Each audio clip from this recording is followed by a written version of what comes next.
What is going on, guys? I am TheJongasm, and I am coming at you today with a conspiracy theory about a show that we've never discussed before, Scooby-Doo. For the three of you who haven't heard of Scooby-Doo, I'll explain the show's premise to you real quick. Basically, 4 teenagers riding across country in a van solving mysteries. That's it. Now, the basic plot of the show seems pretty innocent when you leave it in its imaginary cartoon universe. But if you bring it into the real world, which is America in 1969, because that's when and where the show debuted, the show gets a little bit more weird. When you think about it in real-world context, it's kind of weird how these 4 teenagers who have really nothing to do with each other ended up together on a cross-country road trip with no clear destination. I mean, really, the show never did give us a clear explanation about where they were driving that entire time. No worries though, because Reddit user The Mighty Heptagon has an answer for us. Think about where the world was in 1969. The Vietnam War was at its height, and millions of young adults in America were looking to avoid getting drafted into military service. This is our explanation right here. Shaggy, Velma, Daphne, and Fred are draft dodgers on their way to Canada. If we break down the characters a little bit, you'll see exactly what I'm talking about. Starting with Shaggy, of course,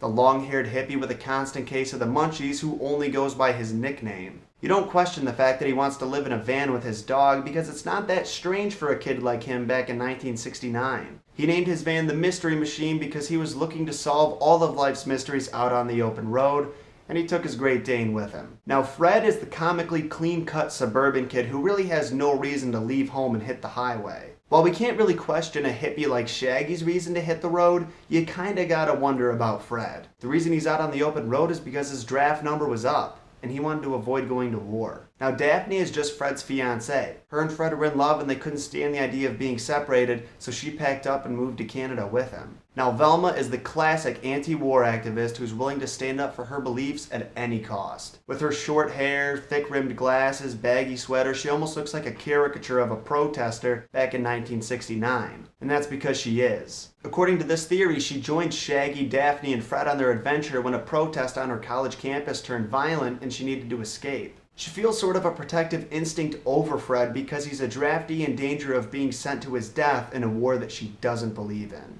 All of the mysteries that we see the gang solve are just diversions on their road to freedom in Canada. At its core, the show is a journey into the American heartland. It shows the war from the perspective of 4 disillusioned kids in the 1960s. And that, you guys, is the entire theory. Thank you so much for watching, and thank you one more time to the mighty Heptagon for writing this theory for us. I haven't given you guys my opinion on a conspiracy theory in a while, but I've got to say this one is way up here for me. It was honestly so good that I didn't even want to stray too much from the author's words. But this isn't about me. I want to hear what you guys thought of the theory. Make sure you let me know by hitting that rate button and in the comment section down below.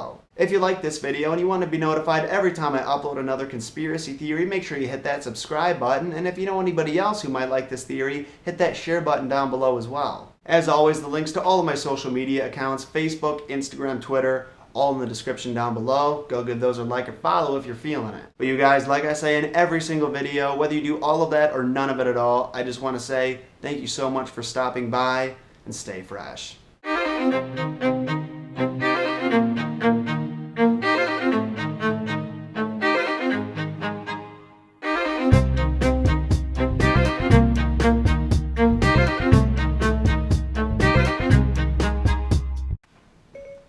Remind me to plug in the refrigerator in 15 minutes.